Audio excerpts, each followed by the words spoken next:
muito boa tarde a todos. Esta apresentação vai incidir sobre os problemas e as soluções que foram adotadas durante o tratamento de uma pintura sobre madeira do pintor português contemporâneo João Aires. Das obras existentes no seu espólio, foi selecionada para ações conservativas uma pintura, como já referi, sobre madeira, essencialmente contraplacado, que foi produzida em 1948 em Moçambique. Esta pintura caracteriza a sua primeira fase artística e é fruto de uma tendência neorrealista dos anos pós-guerra.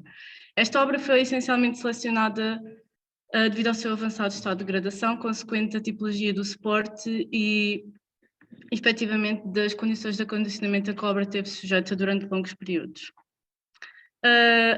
O suporte da pintura era constituído por 3 folhas de madeira que estavam perpendicularmente sobrepostas e coladas entre si. Uma particularidade que se evidenciou foi o facto da camada interna da estrutura ser constituída por 3 tábuas de madeira. Esta particularidade evidenciou-se, pois não consiste no método comum de produção de contraplacados, consiste essencialmente em 3 folhas de madeira inteiriças laminadas. E esta particularidade também se evidenciou, pois foi uma das causas responsáveis por algumas das patologias mais severas encontradas no suporte.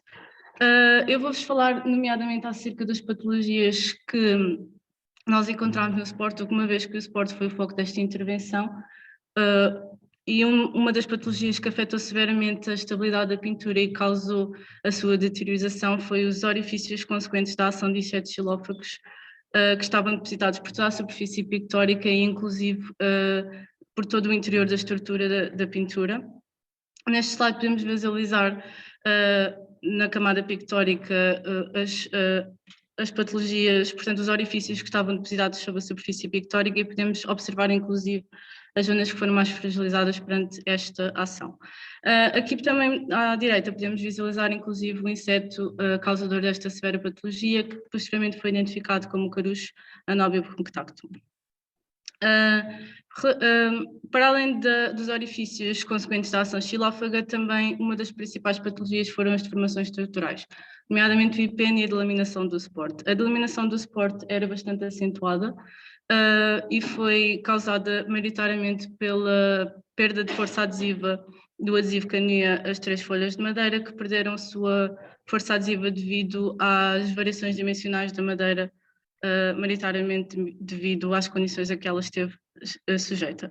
Neste slide podemos visualizar um mapa hipossométrico que foi criado perante o modelo tridimensional adquirido através da fotogrametria. Aqui podemos visualizar e ilustrar de forma mais detalhada as deformações no suporte e podemos, através das diferentes cores que foram selecionadas, perceber quais as zonas de menor e menor altitude e desta forma perceber quais as áreas mais deformadas no suporte da pintura. Para além das patologias mencionadas, também encontramos fendas, fissuras, fraturas e lacunas, tanto a nível da camada pictórica como do suporte. Relativamente à intervenção de conservação e restauro, para esta intervenção a nível do tratamento do suporte teve como principal objetivo restabelecer toda a coesão que foi perdida pela estrutura linhosa, de forma a garantir a sua estabilização, nomeadamente para a futura exposição da peça. É importante referir que o suporte estava bastante fragilizado ao ponto de não ser possível colocá-lo na vertical e ser bastante difícil manipulá-lo. E desta forma, a metodologia que nós formulámos, decidimos então separar a estrutura linhosa que já se encontrava severamente delaminada. Para este objetivo, iniciou-se este tratamento através da proteção da camada pictórica, uma vez que o tratamento ia ser, de certa forma, algo intrusivo, e decidiu-se realizar testes de solubilidade de forma a avaliar a sensibilidade do extrato pictórico a diferentes veículos úmidos e também realizar testes de pH de forma a garantir que o adesivo selecionado não comprometesse, por um lado, a estabilidade da superfície pictórica e, por outro, desencadeasse algum fenómeno de alteração na mesma superfície. Estes testes de pH não serviram não só para a seleção do adesivo, mas para todas as outras fases em que fosse necessário a adição de um novo material. Como adesivo para este tratamento, perante os testes realizados, decidiu-se utilizar a cola de coelho, nomeadamente devido ao conhecimento relativo ao seu comportamento a longo prazo, uma vez que nós não tínhamos certezas relativas ao tempo que o facing iria estar depositado sobre a superfície pictórica, e evidentemente por este prevalecer reversível em solventes aquosos, evitando a necessidade de aplicação de solventes tóxicos durante a remoção deste procedimento. E evidentemente, de acordo com os testes feitos, o facto dela ter apresentado uma boa força de adesão que era necessária para que a superfície pictórica permanecesse estável. Como suporte para este procedimento, utilizou-se o papel Model Spun, essencialmente pela sua mobilidade capaz de se adaptar às texturas lisas e empastes que a superfície pictórica apresentava. Aqui podemos verificar o resultado da aplicação do facing por todo o suporte da pintura e podemos visualizar inclusive algumas áreas em que esta particularidade foi reforçada. Para a separação da estrutura linhosa, decidiu-se iniciar este processo pelo verso da pintura, como forma de testar a metodologia proposta, e iniciou-se inclusive pelas periferias da peça que já se encontravam extremamente delaminadas.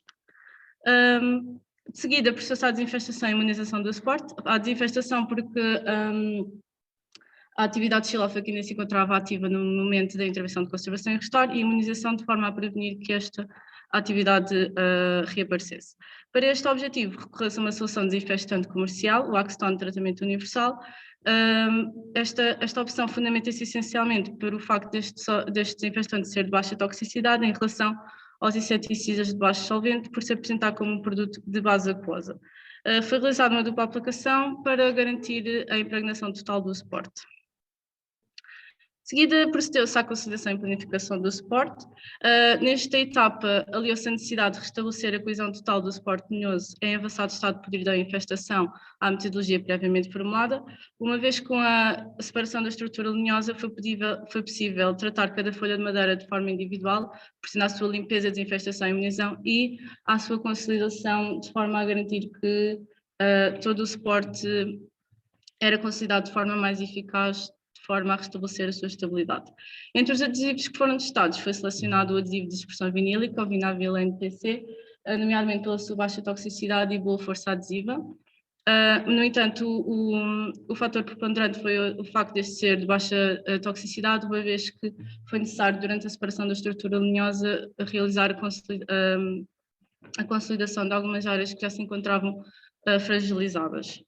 E desta forma foi possível fazer esse procedimento de forma igualmente eficaz e de forma mais segura. Relativamente à planificação do suporte, uma vez que nós utilizamos um adesivo de dispersão vinílica em meio aquoso, foi possível realizar a planificação do suporte simultaneamente com a consolidação. Para este objetivo, uma vez que nós modificamos o suporte através da pincelagem do adesivo, processou a sua planificação recorrendo a um sistema de travamento do painel, ao qual foram utilizados grampos de aperto metálico, como podemos visualizar nas imagens, sobre tábuas de madeira. Esta operação foi realizada em diferentes fases, uma vez que o adesivo estava em meio aquoso e o suporte consiste no material higroscópico, teríamos que avaliar o comportamento de secagem do adesivo durante a sua aplicação. Aqui neste slide podemos visualizar um mapa hipossométrico que foi criado antes e após o processo de planificação e podemos visualizar a eficácia do tratamento, nomeadamente a nível do empenho e da delaminação do suporte. Após a separação da estrutura linhosa e consolidação do suporte, restava-nos apenas criar um sistema que permitisse a reestruturação do verso da pintura. O sistema tinha como principal objetivo devolver ao suporte coesão, resistência e alguma flexibilidade. Este sistema teve como base a avaliação do estado de pulverulência das tábuas interiores do suporte, portanto elas encontravam-se bastante desintegradas e neste sentido decidi substituí-las por uma nova estrutura com preenchimento em balsa. Esta nova camada, vulgarmente designada de braquetagem, que consiste essencialmente na disposição de diversas peças de madeira com certos elementos geométricos para a criação de uma nova camada, foi composta por polígonos de 6 lados, portanto hexágonos. A utilização deste formato deve-se essencialmente por este conferir ao suporte maior resistência mecânica devido à distribuição homogénea de forças e por conferir inclusive rigidez extra ao suporte, o que era essencial para a sua estabilização. A escolha da balsa como material deve-se essencialmente à sua baixa permeabilidade, que a torna um material com uma estrutura estável, efetivamente pela sua baixa densidade, o que permitiu que esta fosse flexível e capaz de absorver algum do stress exercido pelo painel, e particularmente por se adaptar às irregularidades da superfície. Portanto, a superfície encontrava-se bastante irregular devido às galerias dos insetos xilófagos e era necessário um material que fosse flexível o suficiente para se adaptar a essas irregularidades. A particularidade de ser um material leve também foi uma propriedade importante, uma vez que não queríamos adicionar mais peso à pintura. Para a adesão das camadas de balsa ao suporte original foi utilizado o paralado B72 dissolvido em acetona. A acetona, por ser um solvente de baixa toxicidade e por se evaporar relativamente rápido, que nos permitiu que durante a montagem dos hexágonos estes aderissem quase de forma imediata ao suporte, e durante a sua montagem, portanto a aplicação dos restantes, a montagem não era prejudicada. Neste slide podemos verificar as diferentes camadas que foram adicionadas. Portanto, nós, para além das camadas de balsa, também decidimos, de forma a tornar este procedimento facilmente reversível no futuro, adicionar folhas de papel tecido não tecido entre as camadas de balsa e o suporte original, de forma a assegurar a retratabilidade das camadas de balsa no futuro sem afetar o suporte original. E, inclusive, decidimos adicionar uma nova camada entre as duas camadas de balsa, que é usualmente designada de camada de sacrifício, para facilitar, inclusive, também a reversibilidade deste procedimento. Para a camada de sacrifício, utilizou-se folhas de papel com alta gramagem, livre de ácidos, pH neutro e livres de lignina, e estas foram aderidas com também o vinável. Aqui podemos verificar a pintura após a intervenção do suporte e da camada pictórica. No entanto, esta apresentação focou-se apenas no tratamento do suporte, e podemos visualizar a lateral da obra, em que podemos ver inclusive as duas camadas de balsa no interior do suporte. Para concluir, em alguns casos é necessário uma intervenção mais intrusiva para garantir a estabilização da obra, especialmente quando o objeto está severamente degradado ao risco de se perder.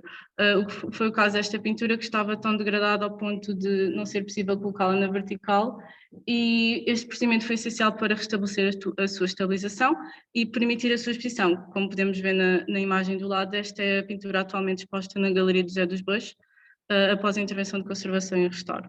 A introdução da tecnologia 3D, portanto a fotogrametria e a manipulação de modelos 3D, também foi essencial neste projeto, uma vez que permitiu documentar e analisar a obra sem a sua manipulação, e permitiu inclusive documentar o processo diagnóstico e a intervenção de conservação e restauro, e manipular os modelos posteriormente adquiridos, de forma a ilustrar algumas das ilustrações que eu vos mostrei. A introdução de materiais mais sustentáveis para o ambiente e menos tóxicos para o conservador restaurador também foi um dos critérios preponderantes nesta intervenção de conservação e restauro, assim como garantir a retratabilidade dos materiais adicionados. Muito obrigada pela vossa atenção.